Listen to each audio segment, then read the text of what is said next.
Oi, gente, tudo bem? Hoje eu queria falar com vocês um pouquinho sobre tudo isso que estamos passando, o coronavírus. Vamos falar sobre isso? Eu sou a Daniela Freixo de Faria, psicóloga infantil.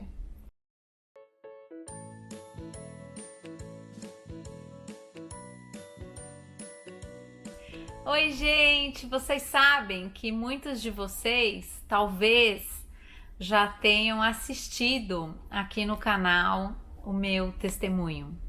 O grande disparador da minha rendição foi a experiência de ter passado o furacão Irma.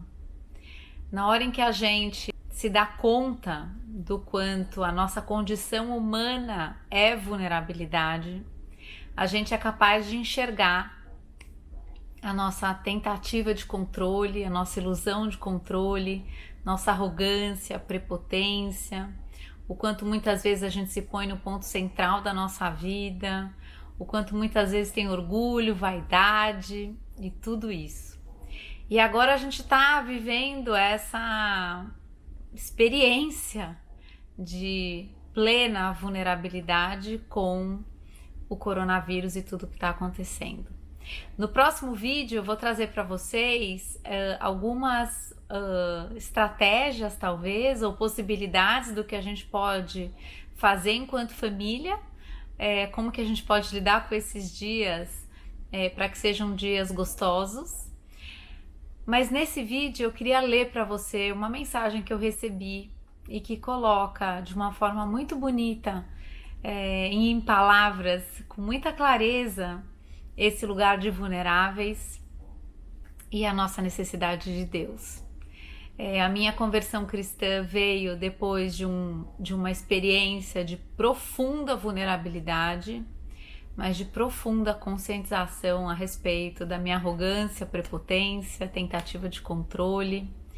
E nessa rendição, nessa percepção de que eu sou muito pequena, Deus, na sua misericórdia e na sua graça, tocou o meu coração para a compreensão do amor dele por mim, do amor dele por todos nós. Eu queria ler esse texto ele vem de uma pessoa que está na Itália. É um pouco longo, espero que você fique até o final, porque é tão importante perceber a oportunidade que a gente está tendo, às vezes, de nos colocarmos num lugar mais adequado enquanto humanidade, mas de podermos glorificar e trabalharmos a nossa fé nesse Deus vivo que enviou seu Filho unigênito para cá, para morrer por nós e para, sim, demonstrar todo o seu amor nesse processo da nossa salvação a respeito da eternidade. Essa mensagem ela foi traduzida por um rapaz chamado Jonatas Miranda, mas eu não sei o nome do autor da mensagem, tá bom? Mas acho que é um belo passeio de reflexão e por isso que eu quis trazer isso aqui para vocês. Eu acordei nessa manhã em Nápoles, a terceira cidade italiana que foi colocada em quarentena. Aglomerações públicas, incluindo cultos das igrejas, foram proibidos. Casamentos, funerais e batismos foram cancelados. Escolas e cinemas, museus e academias estão fechados. Minha esposa e eu acabamos de retornar de uma ida às compras que nos tomou 2 horas de fila para o caixa. Eu passei por isso hoje aqui. Fui até o mercado e de repente é essa mesma sensação de quando tem furacão aqui na Flórida, de que tem uma coisa no ar, tem algo que parece que vai estourar a bomba, sabe? Vai estourar a bolha, alguma coisa tá chegando, né? Normalmente é a tempestade, agora é o vírus. A Itália correntemente tem reportado os maiores números de casos de coronavírus fora da China. 9.172 casos e 463 mortes. Como resultado, 60 milhões de pessoas têm sido orientadas a permanecer em suas casas, saindo somente em casos absolutamente necessários. Como cristãos, como respondemos a tal crise? Resposta: com fé e não com medo. Nós devemos olhar para o olho da tempestade e nos perguntarmos: Senhor, o que o Senhor espera que eu aprenda com isso? Como o Senhor quer me mudar nessa experiência? Como que o Senhor quer trabalhar o meu caráter, o meu ser nessa experiência? Aqui estão 8 coisas que nós todos deveríamos realmente aprender ou reaprender deste coronavírus. 1. A nossa fragilidade. Essa crise global está nos ensinando o quanto somos fracos como seres humanos.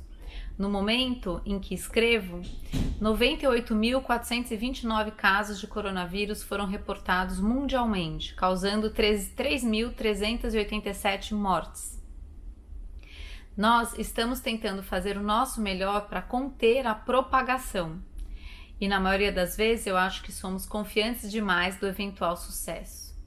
Agora imagine um vírus ainda mais agressivo e contagioso do que o coronavírus. Encarado como uma ameaça, nós podemos prevenir a nossa extinção como espécie? É fácil esquecer, mas os humanos são fracos e frágeis. As palavras do salmista são verdade. Quanto ao homem, os seus dias são como a relva, como a flor do campo, assim ele floresce, pois soprando nela o vento, desaparece e não conhecerá daí em diante o seu lugar. Isso está no Salmo 103, 15 e 16. Como compreendemos essa lição sobre a nossa fragilidade? Talvez lembrando que não devemos tomar vida nessa terra como garantia. E no Salmo 90 diz assim: ensina-nos a contar os nossos dias para que alcancemos o coração sábio. A segunda coisa que a gente tem para aprender é a nossa igualdade. Não respeita limites étnicos ou fronteiras nacionais. Não é um vírus chinês, é o nosso vírus. Está no Afeganistão, na Bélgica, no Camboja, na Dinamarca, na França, América. 77 países e contando já foram contaminados pelo coronavírus. Nós somos todos membros de uma grande família humana, criados à imagem de Deus. Está em Gênesis 1. A cor da nossa pele, o idioma que falamos, nossos sotaques e nossas culturas não são levadas em consideração aos olhos de uma doença contagiosa.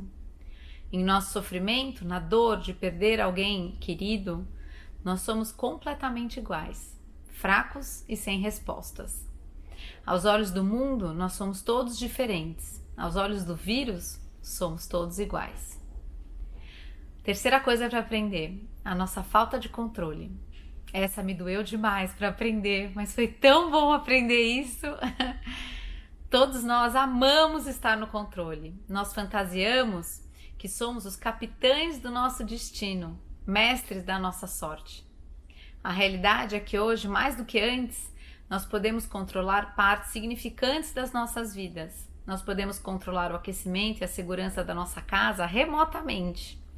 Nós podemos movimentar o dinheiro ao redor do mundo com um clique em um aplicativo. Nós podemos controlar nossos corpos através de treinamentos e medicações. Mas talvez esse senso de controle seja uma ilusão, uma bolha que o coronavírus estourou, revelando a realidade que nós não estamos realmente no controle. Agora aqui na Itália, as autoridades estão tentando conter a propagação desse vírus, fechando, abrindo e fechando novamente as escolas de nossos filhos. Eles têm a situação sob controle? E nós, armados com nossos sprays desinfetantes, nós tentamos reduzir os riscos de sermos infectados. Não há nada de errado em fazermos isso, mas nós estamos no controle da situação? Dificilmente. A quarta oportunidade de aprendizado, a dor que compartilhamos em sermos excluídos. Há alguns dias, um membro da nossa igreja viajou para o norte da Itália. No seu retorno para Nápoles, ela foi excluída de um jantar com colegas de trabalho. Disseram que seria melhor ela não comparecer devido às suas recentes viagens ao norte, mesmo ele sabendo que ela não tinha estado perto de nenhuma área de risco e não estava mostrando nenhum sintoma de coronavírus. Obviamente, esse distrato a machucou. Um proprietário de 55 anos de idade de um restaurante no centro de Nápoles foi recentemente colocado em quarentena. Tendo dado positivos testes para o coronavírus, diziam que ele se sentia relativamente bem fisicamente, mas que ficou triste pelas reações de muitos dos seus vizinhos. O que mais o machucou não foi o resultado positivo para o coronavírus, mas a maneira que ele e sua família foram tratados pela cidade em que viviam. Essa informação foi no Jornal da Manhã, do dia 2 de março de 2020, lá na Itália. Ser excluído e isolado não é uma coisa fácil, tendo em vista que fomos criados para relacionamentos. Mas muitas pessoas agora estão tendo que lidar com o isolamento. É uma experiência que a comunidade leprosa dos dias de Jesus conhecia muito bem. Eram forçados a viverem sozinhos, andando pelas ruas de suas cidades gritando: imundo, imundo. Está em Levíticos 13:45. Outro aprendizado: a diferença entre o medo e a fé. Essa tão importante, né? Qual é a sua reação com essa crise? É fácil ser dominado pelo medo, é fácil ver o coronavírus em todo lugar que eu olho. No teclado do meu computador, no ar que eu respiro, em contato físico, em cada esquina, esperando para me infectar. Nós estamos em pânico? Ou talvez essa crise está nos desafiando a reagir de maneira diferente, com fé e não com medo. Não fé nas estrelas ou em alguma deidade desconhecida. Em vez disso, fé em Cristo, o bom pastor, que é também a ressurreição e a vida.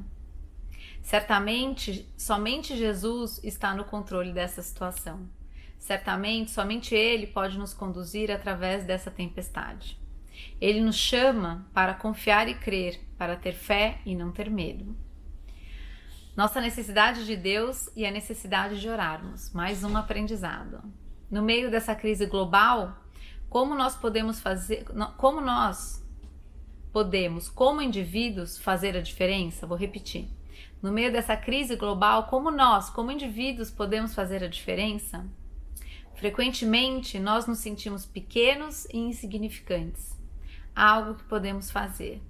Nós podemos chamar ao nosso Pai Celestial. Ore pelas autoridades que governam nossos países e cidades. Ore pelos times médicos que estão tratando da doença. Ore pelos homens e mulheres e crianças que já foram infectados.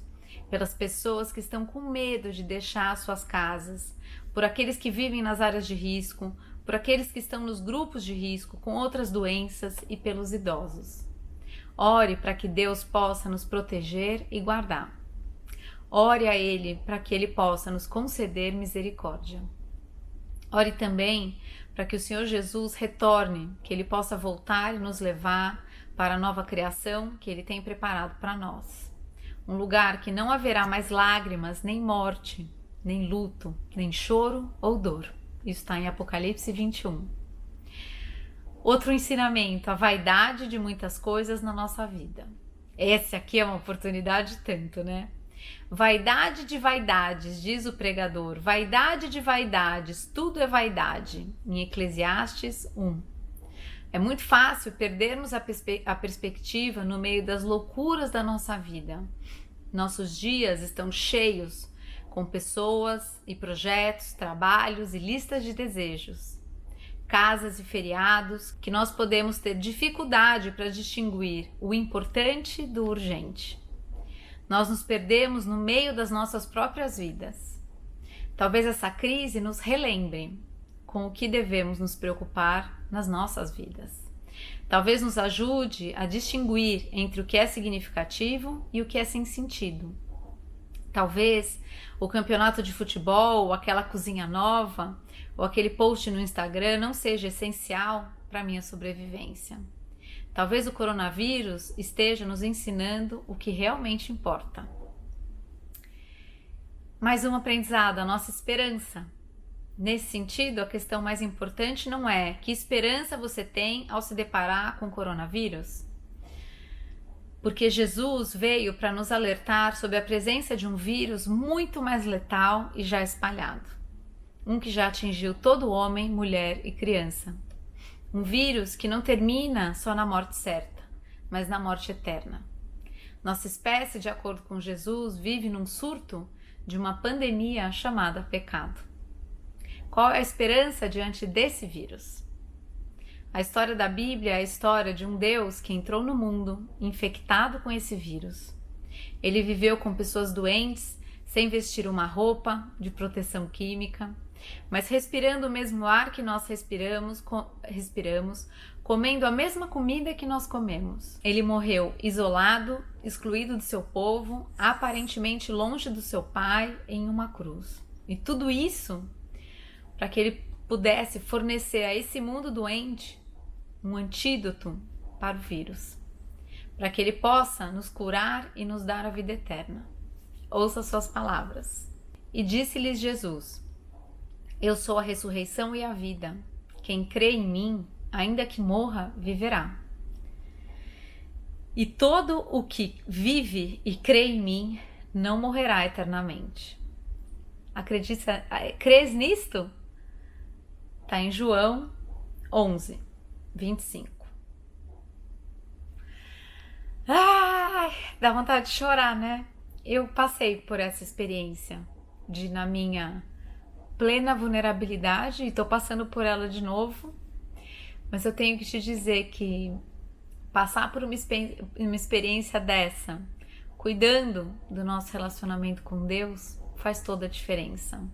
Cuidando da gente sim fazer obviamente a nossa parte para que tudo isso passe, é muito importante, mas sabendo que a gente não tá só nesse processo.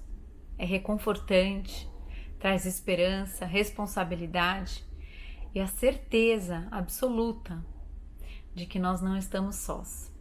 Eu espero que essa linda mensagem que tocou tanto meu coração e por isso eu quis trazer para você tenha tocado o teu também.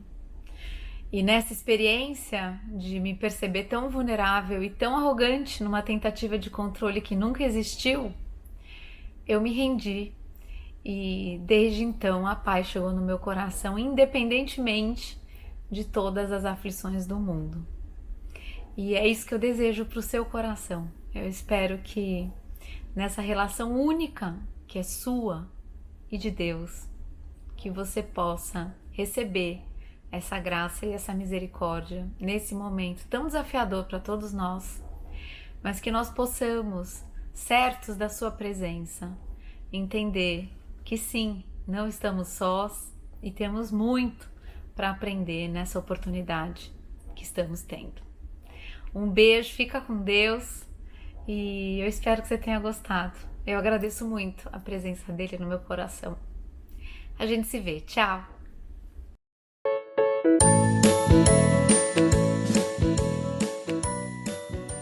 Se você gostou desse vídeo, se inscreva no canal e espalhe essa ideia. Tchau!